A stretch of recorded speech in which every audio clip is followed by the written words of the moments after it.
ചായ കുടിക്കാൻ പാലടുപ്പത്ത് വെച്ച് കഴിഞ്ഞപ്പോഴാണ് ചായക്ക് കടിയൊന്നുമില്ല. പിന്നെ അതുപോലെ തന്നെ മുട്ടയും തീർന്നു പോയായിരുന്നു കേട്ടോ. അപ്പോൾ മുട്ടയും ഇത് മേടിക്കാമെന്ന് വിചാരിച്ചിട്ട് പോയതാണ്. പക്ഷെ മുട്ട അവിടെ വന്നിട്ടില്ല. പകരം ഞാൻ ചായക്ക് കടി മേടിച്ചു. ചുമ്മാ ഒരു രസം. പിന്നിപ്പം ഇച്ചിരി നല്ല കാലാവസ്ഥയൊക്കെ ആയതുകൊണ്ട് തിന്നാനും പെറുക്കാനും ഒക്കെ ഒരു രസമുണ്ട്. അപ്പോൾ അത് മേടിച്ചിട്ട് തിരിച്ച് വരികയാണ് കേട്ടോ. ഞാൻ പാല് അടുപ്പത്ത് വെച്ചിട്ടുണ്ട്. അച്ചാച്ചാ നോക്കിക്കോണേ എന്നൊക്കെ പറഞ്ഞു വെച്ചാണ്. മുട്ട വന്നില്ല. ജിങ്കുട്ടും മുട്ടി മധുരമുള്ളതായത് വെണ്ണം ഉണ്ടായിരുന്നു. വെണ്ണൊന്നും എനിക്കിഷ്ടമില്ല.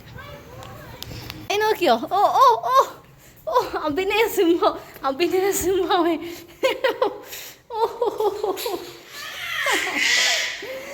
അവൻ്റെ അല്ലേ. അപ്പോൾ സമയം ഏകദാണ്ട് 10 മണിയാകാറായിട്ടുണ്ട് കേട്ടോ. 9:49 10 മണിയാകാൻ 11 മിനിറ്റും കൂടി ഉള്ളൂ കേട്ടോ. അപ്പോൾ അച്ചാച്ചനും ആവക്കുട്ടിയും ഉറങ്ങാനായിട്ട് പോയി. അവളിന്ന് താമസിച്ചാണ് ഉറങ്ങത്തുള്ളൂ. ഈ വീഡിയോയ്ക്ക് വോയിസ് കൊടുക്കുന്നത് എന്താണെന്ന് ചോദിച്ചിട്ടുണ്ടെങ്കിൽ കംപ്ലീറ്റ് ഞാൻ സംസാരിക്കുന്നുണ്ട്. പക്ഷേ അവൾ ഉറങ്ങാൻ പോയിട്ടുള്ളത് കൊണ്ട് സംസാരിക്കുന്ന സൗണ്ട് ഭയങ്കര കുറവാണ് കേട്ടോ. അപ്പോൾ നിങ്ങൾക്ക് കേൾക്കുമ്പോൾ ഭയങ്കര ബുദ്ധിമുട്ടായിട്ട് തോന്നും. അതായത് ഹെഡ്സെറ്റ് വെച്ച് കേൾക്കേണ്ടി വരും. വലിയ വ്യൂസ് കാര്യങ്ങളുണ്ടായിട്ടൊന്നല്ല, പക്ഷേ ഒരാളാണ് കേൾക്കുന്നതെങ്കിൽ അവർക്കൊരു ബുദ്ധിമുട്ടുണ്ടാകുന്ന രീതിയിൽ കേൾക്കാൻ പാടില്ലല്ലോ എന്ന് ഓർത്തിട്ടാണ് കേട്ടോ. അപ്പം ഞാൻ ഇതിന് വോയിസ് കൊടുക്കുന്നത്. അപ്പോൾ ഇതിനകത്ത് എന്തൊക്കെയാണ് പറഞ്ഞതെന്നൊക്കെ ഞാൻ മറന്നുപോയി. അപ്പോൾ വോയിസ് കൊടുക്കാൻ നേരത്ത് ഞാൻ എന്തൊക്കെയോ വാരി വലിച്ച് സംസാരിക്കുന്നുണ്ടായിരുന്നു വീഡിയോയിൽ. പക്ഷേ അതെന്താണെന്നൊന്നും എനിക്കറിയില്ല. അപ്പോൾ ഞാൻ എൻ്റെ സമയം, ഇപ്പോഴത്തെ സമയം എന്ന് പറഞ്ഞിട്ടുണ്ടെങ്കിൽ ഞാൻ മെഡിസിൻ കഴിക്കുന്ന ഒരു സമയമാണ് കേട്ടോ. ഒരു ലോഡ് മെഡിസിനുണ്ട് എനിക്ക് കഴിക്കാനായിട്ട്, ഒത്തിരിയുണ്ട്. അപ്പോൾ അതിനെക്കുറിച്ചൊക്കെയാണ് ഞാനിങ്ങനെ പറഞ്ഞുകൊണ്ടിരിക്കുന്നത്. എനിക്ക് കുറേ മരുന്നുകൾ കഴിക്കാനുണ്ട്, അതാണ്. പക്ഷേ എൻ്റെ ഇപ്പോഴത്തെ ഒരു പ്രശ്നം ഇപ്പോഴില്ല. എനിക്കൊരു 2 ദിവസം മുന്നേ വരെ ഈ ഒരു ഇത് കഴിച്ചു തുടങ്ങിയ സമയത്ത് എനിക്ക് ഭയങ്കര കൺഫ്യൂഷൻ, മറവി, അങ്ങനത്തെ കാര്യങ്ങളൊക്കെ ആയിരുന്നു കേട്ടോ. അതായത് ഒരു ദിവസം രാവിലെ എനിക്ക് 4 ഗുളിക കഴിക്കാനുണ്ടായിരുന്നു കേട്ടോ. ആ 4 ഗുളിക എങ്ങനെയാണ് വന്നതെന്ന് വെച്ച് കഴിഞ്ഞാൽ 3 കറക്റ്റായിട്ടുള്ളതും 1 നമുക്ക് ആവശ്യമുണ്ടെങ്കിൽ കഴിക്കുക എന്നുള്ളൊരു സംഭവമായിരുന്നു. അപ്പോൾ അതോട് കൂട്ടി ഞാൻ മൊത്തം 4 ടാബ്ലറ്റ് കഴിച്ചു. പക്ഷേ പിറ്റേ ദിവസം വന്നപ്പോൾ എനിക്ക് വെറും 2 ടാബ്ലറ്റേ കഴിക്കാനുള്ളൂ. ശരിക്കും പറഞ്ഞാൽ 3 വരണം. പക്ഷേ എനിക്ക് പിറ്റേ ദിവസം രാവിലെ തിരിച്ചും മറിച്ചും ഗുണിച്ചും ഹരിച്ചും നോക്കിയിട്ടും എനിക്ക് 2 കഴിക്കാനുള്ളൂ. ഒരു രക്ഷയില്ല. അപ്പോൾ എനിക്ക് തലേ ദിവസം എന്താ സംഭവിച്ചതെങ്കിൽ ഏതോ ഒരു ടാബ്ലറ്റ് മിസ്റ്റേക്കിൽ ഞാനെടുത്ത് അറിയാതെ കഴിച്ചിട്ടുണ്ട്. അത് ഏതാണെന്ന് എനിക്കൊരു പിടുത്തം കിട്ടുന്നില്ല. അതുപോലെ തന്നെ ഇനി ദിവസം എനിക്ക് രാവിലെ എണീക്കാൻ തീരെ പറ്റണില്ല. രാവിലെ എണീറ്റപ്പോഴത്തേക്ക് മുഖമൊക്കെ ഭയങ്കരമായിട്ട് നീര് വെച്ച് വീങ്ങി ഇടിമ്പിച്ചിരിക്കുന്നു കേട്ടോ. അപ്പോൾ എന്താ പറ്റിയെന്ന് ഒരു ആലോചിച്ചിട്ട് ഒരു പിടുത്തം കിട്ടുന്നില്ല. അപ്പോൾ വൈകുന്നേരമാണ് നമ്മൾ അറിയണത് തലേദിവസം എനിക്ക് ഹാഫ് കഴിക്കേണ്ടിയിരുന്ന മരുന്ന് ഞാൻ 1 കഴിച്ചു എന്നുള്ളത്. അത് മിസ്റ്റേക്കിൽ കഴിച്ചതാണ്. പക്ഷേ എന്തോ ഞാനെല്ലാം ഭയങ്കരമായിട്ട് തിരിച്ചും മറിച്ചും ഗുണിച്ചും ഒക്കെ നോക്കുന്നുണ്ട്. പക്ഷേ എനിക്ക് എവിടെയോ തെറ്റ് പറ്റി എന്നുള്ളതാണ് സത്യം. അപ്പം അതും ഒരു പണി കിട്ടി. അങ്ങനെയാണ് ഓവറായിട്ട് ഇത് ചെന്നപ്പോഴാണ് എനിക്ക് ശരീരം ഭയങ്കരമായിട്ട് അസ്വസ്ഥത കാണിച്ചു തുടങ്ങിയത്. അപ്പം ആരോ വണ്ടി കൊണ്ട് നിർത്തിയല്ലോ. അപ്പോൾ വോയിസ് കൊടുത്തുകൊണ്ടിരുന്നതിൻ്റെ ഇടയിൽ താഴെ ആൾ വന്നു. അപ്പോൾ എനിക്കിനി ഉള്ളൊരു പരിപാടി എന്ന് പറഞ്ഞിട്ടുണ്ടെങ്കിൽ ചിപ്സ് ഉണ്ടാക്കാനാണ്. അപ്പോൾ വീട്ടിൽ നിന്ന് കൊണ്ടുവന്ന ഏത്തക്കയുണ്ട്. അപ്പം വേറെ എന്താ പറയുക, കീടനാശിനികളൊന്നും ചേർക്കാത്ത നമ്മുടെ പ്യുവറായിട്ടുള്ള സംഭവമാണ്. അപ്പോൾ അത് വെച്ച് കുറച്ച് ചിപ്സ് ഉണ്ടാക്കാമെന്ന് വിചാരിച്ചു. അപ്പോൾ ചേട്ടാ ഇന്ന് കൊണ്ട് തന്നതാണ് കേട്ടോ. ഇത് കണ്ടപ്പോൾ തന്നെ അവൾക്ക് ചിപ്സ് ഉണ്ടാക്കി വേണമെന്ന് പറഞ്ഞിട്ട് എന്നെക്കൊണ്ട് 2 കായ അന്നേരം എടുത്ത് ചിപ്സാക്കി കഴിച്ചു. ഞങ്ങളെല്ലാവരും കൂടെയാണ് കഴിച്ചത്. പക്ഷേ വേണമെന്ന് പറഞ്ഞ് വാശി പിടിച്ച അവളാണ് കേട്ടോ. അപ്പോൾ എല്ലാം ഇങ്ങനെ എടുത്തിട്ട് ഒരു കാര്യമുണ്ട്, എനിക്ക് ഈ സാധനത്തിൽ അത്ര വാശിയില്ല കേട്ടോ. ഇത് പുതിയതാണ്. അപ്പം ഞാനിങ്ങനെ കത്തി വെച്ച് ഇങ്ങനെ കഷ്ടപ്പെട്ട് അരിയുന്നത് കണ്ടിട്ട് ഞാൻ ഓർഡർ ചെയ്ത് മേടിച്ചതാണ് കേട്ടോ. പക്ഷേ ഇതിൽ എനിക്ക് അത്ര വശമില്ല ചെയ്യാനായിട്ട്. എന്നാലും ഓക്കെ, ഞാൻ ആദ്യമായിട്ടാണ് കേട്ടോ ഇതിൽ ചെയ്യുന്നത്. അതിൻ്റേതായിട്ടുള്ളൊരു ചെറിയ ബുദ്ധിമുട്ടുണ്ടായിരുന്നു. പക്ഷേ എന്നാലും ബാക്കിയുള്ളത് വെച്ച് നോക്കുമ്പോൾ ഭയങ്കര ഈസിയാണ് കേട്ടോ. കത്തിയൊക്കെ വെച്ച് ഭയങ്കര ഈസിയാണ്. നമ്മുടെ ചിപ്സ് താണ്ട് നല്ല കളർഫുള്ളാണ്.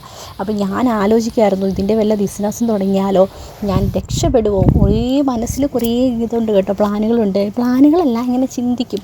കാരണം എനിക്ക് എത്ര കഷ്ടപ്പെടാൻ ഭയങ്കര ഇഷ്ടമാണ്. പക്ഷേ നമുക്ക് നന്നായിട്ട് ജീവിക്കാൻ പറ്റണം. അപ്പം ഞാൻ അച്ഛനോട് പറയുന്നത് നമുക്ക് എന്തെങ്കിലും ബിസിനസ് തുടങ്ങിയാലോ, നമുക്ക് എന്തെങ്കിലും കൂടെ തുടങ്ങിയാലോ, ജോലിയുണ്ട്, യൂട്യൂബുണ്ട്, എന്നാലും എന്തെങ്കിലും കൂടിയൊക്കെ തുടങ്ങിയാലോ എന്നൊക്കെ ഞാനിങ്ങനെ എപ്പോഴും ഇങ്ങനെ പറയൂ കേട്ടോ, നമുക്ക് എന്തെങ്കിലും തുടങ്ങാൻ. പക്ഷേ എന്ത് തുടങ്ങും എന്നുള്ള എന്ത് തുടങ്ങും, നമുക്ക് എങ്ങനെ തുടങ്ങും, നമ്മളെയൊക്കെ ആരെങ്കിലുമൊക്കെ സപ്പോർട്ട് ചെയ്യാനുണ്ടാകുമോ, അല്ലെങ്കിൽ നമ്മൾ വിജയിക്കുമോ, അതോ ഭയങ്കര നഷ്ടമായിട്ട് പോകുമോ. പക്ഷേ നമുക്കൊരു നഷ്ടം വന്നാലും നമ്മൾ ഡൗൺ ആയി പോകാൻ പാടില്ല. അപ്പോൾ അങ്ങനെ ഒരു സംഭവം മൈൻഡിൽ കുറേ നാളുകളായിട്ട് കിടക്കുവാണ്. അപ്പോൾ ഞാൻ ഈ ചിപ്സ് ഇങ്ങനെ വിചാരിച്ചു, ചിപ്സ് ഉണ്ടാക്കി കൊടുക്കുന്ന ബിസിനസ് തുടങ്ങിയാലോ, അങ്ങനെയൊക്കെ കുറേ കാര്യങ്ങളൊക്കെ മനസ്സിലാക്കി ഉണ്ട് കേട്ടോ. അപ്പം എനിക്കറിയില്ല, എന്നാലും ഭയങ്കര ആഗ്രഹമാണ്. കാരണം രാത്രി ഒന്നും ഉറങ്ങിയില്ലെങ്കിലും കുഴപ്പമില്ല, എന്തായാലും കുഴപ്പമില്ല, എത്ര കഷ്ടപ്പെട്ടാലും കുഴപ്പമില്ല, എന്തെങ്കിലുമൊക്കെ തുടങ്ങണം, അങ്ങനത്തെ കുറേ ആഗ്രഹങ്ങളൊക്കെ ഉണ്ടായിരുന്നുണ്ട്. അപ്പോൾ ഞാൻ ചിപ്സിൻ്റെ പരിപാടികളെല്ലാം കഴിഞ്ഞു. ഏകദേശം ഒരു 5-10 ഞാൻ ചിപ്സാക്കി. നമുക്കധികം പാത്രമില്ലായിരുന്നു കേട്ടോ, ടിന്നുകളില്ലായിരുന്നു. അപ്പോൾ ഞാൻ സംസാരിച്ചുകൊണ്ട് ഇതിൻ്റെ ഇടയിൽ വോയിസ് കട്ടായി പോയി. താഴെ ആൾ വന്നു, ബഹളമായി. പെരയ്ക്കകത്തുനിന്ന് ഞാൻ ഇറങ്ങിപ്പോയെന്ന് വെച്ച് കഴിഞ്ഞാൽ അവൾ ഉറങ്ങുകയുള്ളൂ. നോർത്ത് എനിക്ക് ഉറക്കം സംസാരിക്കാൻ വേണ്ടിയിട്ടാണ് ഇറങ്ങിപ്പോയത്. അപ്പോഴത്തേക്കും താഴെ സ്ട്രിപ്പിലിരുന്നപ്പോഴത്തേക്കും താഴെ ആൾക്കാർ വന്നു. അപ്പോൾ എനിക്ക് അവിടെ നിൽക്കാൻ പറ്റത്തില്ല, എവിടെ നിൽക്കാൻ പറ്റത്തില്ലാത്തൊരവസ്ഥയായി പോയിട്ടോ. അപ്പം അങ്ങനെ കുറച്ച് പ്ലാനുകളൊക്കെ മനസ്സിലുണ്ട്. കാരണം ഇപ്പം നിങ്ങൾക്ക് അറിയാമല്ലോ, എല്ലാവരും എന്തെങ്കിലുമൊക്കെ ബിസിനസ്സും എന്തെങ്കിലുമൊക്കെ കാര്യങ്ങളും ഒക്കെ മുന്നോട്ട് പോകുന്നവരാണ്. അപ്പോൾ നമ്മളെക്കൊണ്ട് എന്ത് പറ്റും, നമ്മളെക്കാരെങ്കിലും സപ്പോർട്ട് ചെയ്യാനുണ്ടാവുമോ, അങ്ങനത്തെ കുറേ ചിന്തകളും പേടിയൊക്കെ ഉണ്ട് കേട്ടോ. അപ്പം അതുകൊണ്ടാണ് ഒന്നും തൊടാതെ നിൽക്കുന്നത്. ഞാൻ പറഞ്ഞില്ല, എനിക്ക് എത്ര വേണമെങ്കിലും കഷ്ടപ്പെടാൻ ഇഷ്ടമാണ്. പക്ഷെ നമ്മുടെ ഇപ്പോഴത്തെ ഒരു സാഹചര്യം ഇച്ചിരി മോശമാണ്. ഹെൽത്ത്, അതായത് ഓരോ ദിവസം ചെല്ലുന്തോറും എനിക്ക് വേദന എക്സ്ട്രീം ലെവലാണ്. എനിക്ക് തീരെ വയ്യ, എനിക്ക് എണീറ്റ് നിൽക്കാൻ വയ്യ. നിങ്ങൾക്ക് ഒന്നും ഫുഡൊക്കെ ചോറും കറിയും ഒക്കെ അച്ഛനാണ് കേട്ടോ വയ്ക്കുന്നത്. അധികം കറികൾ പോലും ഇപ്പോൾ നമ്മൾ വയ്ക്കാറില്ല. മറ്റേത് ഒരു ചാറുകറി, മീൻ അല്ലെങ്കിൽ ഇറച്ചി, പിന്നെ ഒരു തോരൻ അല്ലെങ്കിൽ മെഴുക്കുവരട്ടി, ഇത് മസ്റ്റാണ് നമുക്ക് കേട്ടോ. പക്ഷേ ഇപ്പം വന്നിട്ട് തലേദിവസം മിച്ചം കറി ഉണ്ടെങ്കിൽ ഞാൻ മാക്സിമം എന്ത് ചെയ്യുന്നത് വെച്ചാൽ ഞാൻ മിച്ചം വയ്ക്കാൻ നോക്കും. എന്നിട്ട് ഫ്രിഡ്ജിലെടുത്ത് വയ്ക്കും, പിറ്റേ ദിവസം പണിയെടുക്കാൻ ഇനി അത്രത്തോളം വയ്യാത്തൊരവസ്ഥയാണ് കേട്ടോ. അപ്പം അങ്ങനെ കുറച്ച് ഇഷ്യൂസൊക്കെ ഉണ്ട്. പക്ഷെ മാറുമെന്ന് വിചാരിക്കുന്നു. ഇപ്പം ഡോക്ടർ പറഞ്ഞ പോലെ ഞരമ്പിനെല്ലാം നീർക്കെട്ടാണോ അത് തന്നെയാണോ അസുഖമൊന്നും എനിക്കറിയത്തില്ല. കാരണം ഇപ്പം എൻ്റെ കൈ പൊങ്ങില്ല, കാല് പൊങ്ങില്ല, എന്താണ് അസുഖം, എന്ത് സൂക്കേടാണെന്ന് എനിക്കറിയാൻ പാടില്ല കേട്ടോ. അപ്പം അതൊക്കെയാണ് കാര്യങ്ങളൊക്കെ. അപ്പം വേദന എന്ന് പറയുന്നത് അതങ്ങ് എക്സ്ട്രീം ലെവലാണ്. ഇപ്പം ഇന്നും അത്രയും പരിപാടികൾ രാത്രിയിലൊക്കെ ചെയ്തു. നമ്മൾ കിടക്കാനൊക്കെ ഒത്തിരി താമസിച്ചതുകൊണ്ട് രാവിലെ എനിക്ക് എഴുന്നേൽക്കാനേ പറ്റണുണ്ടായിരുന്നില്ല കേട്ടോ. ഭയങ്കര ബുദ്ധിമുട്ടായിരുന്നു. എന്ന് വെച്ചാൽ തലയ്ക്ക് ഭയങ്കര കനമാണ്. എനിക്ക് എഴുന്നേൽക്കാൻ കുഴപ്പമില്ല, പക്ഷേ എണീറ്റ് കഴിഞ്ഞിട്ടുണ്ടെങ്കിൽ ഒന്നും ചെയ്യാൻ പറ്റുന്നില്ല, ഒന്നിനും പറ്റുന്നില്ല. ഇപ്പം തന്നെ അച്ഛനോട് പറഞ്ഞു പോയി കിടന്നു. ഞാൻ പറഞ്ഞില്ല, എനിക്ക് വീഡിയോ എഡിറ്റ് ചെയ്യാനുണ്ട്, വോയിസ് കൊടുക്കാനുണ്ട്, അങ്ങനെ ഒത്തിരി കാര്യങ്ങൾ ചെയ്യാനുണ്ട് എന്ന്. അച്ഛൻ പറഞ്ഞു സാരമില്ല, അത് പിന്നെ ചെയ്യാമെന്ന്. പക്ഷെ അത് പിന്നത്തേക്ക് വെച്ച് കഴിഞ്ഞിട്ടുണ്ടെങ്കിൽ അതിങ്ങനെ എൻ്റെ ലോങ് വീഡിയോ ഒക്കെ അങ്ങനെയാണ്, ഇങ്ങനെ കിടക്കും ഗ്യാലറിയിൽ. പിന്നത്തേന്ന് വെച്ച് കഴിഞ്ഞിട്ടുണ്ടെങ്കിൽ പിന്നെ അതൊന്നും നടക്കത്തില്ല കേട്ടോ. അപ്പോൾ അത് കാരണം ഞാൻ പറഞ്ഞില്ല, ഞാനത് എഡിറ്റ് ചെയ്ത് കഴിഞ്ഞിട്ട് നമുക്ക് ഇപ്പം എന്താണെന്ന് വെച്ച് കഴിഞ്ഞാൽ കിടന്നു കഴിഞ്ഞാലും ഭയങ്കരമായിട്ട് ക്ഷീണമാവും കേട്ടോ. ഭയങ്കര ക്ഷീണമാവും കിടന്നു കഴിഞ്ഞിട്ടുണ്ടെങ്കിൽ. അതിനേക്കാൾ നല്ലത് കിടക്കാതിരിക്കുന്നതാണെന്നൊരു വിഭാഗം ഞാൻ ചിന്തിക്കും. പിന്നെ വെയിലാണ്. നമ്മൾ ആദ്യമേ നമുക്ക് ഓരോ സ്ഥലത്തും നമ്മൾ ഓരോ വയ്യാഴി എനിക്ക് അതായിരിക്കും മറ്റേതായിരിക്കും മറിച്ചായിരിക്കും വിചാരിച്ച് നമ്മൾ ട്രീറ്റ്മെൻറ്റ് എടുത്ത് സത്യം വന്നിട്ടുണ്ടെങ്കിൽ ഞാൻ അടുത്തു എന്ന് പറയുന്നതായിരിക്കും കേട്ടോ. സോ ഓക്കെ, എന്ത് ശരിയാവും, നാളെ ശരിയാവും എന്നുള്ള ഒരു പ്രതീക്ഷയും കാര്യങ്ങളും ഒക്കെ ഉണ്ട്. പക്ഷേ റെഡിയാവും അറിയില്ല.